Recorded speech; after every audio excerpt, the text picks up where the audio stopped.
Welcome to Kenton Teaches. Enjoy the video. You start by enabling the tools you need. Open your system or app settings and turn on the emoji keyboard so you can call it quickly. On Windows, press Win+, and on Mac, press Control plus Command plus Space. On mobile, long press the globe or emoji key. Once enabled, make a one-tap habit, add a text replacement or shortcut for a smile, heart, or signature emoji. Doing this upfront saves time and keeps your typing flow uninterrupted.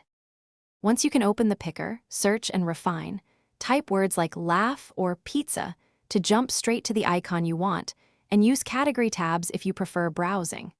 Make sure to check for modifiers. Skin tones and gender variants appear as options or long press choices, and learn sequence composition for flags or family emoji.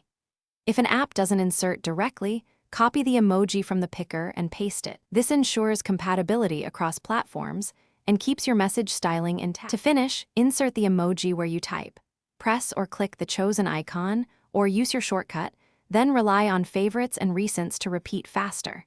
Make sure to preview messages across devices because some recipients or platforms may render different glyphs.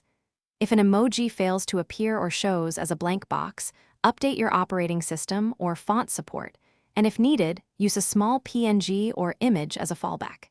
If that still fails, Thanks for watching. Please subscribe if this video was helpful.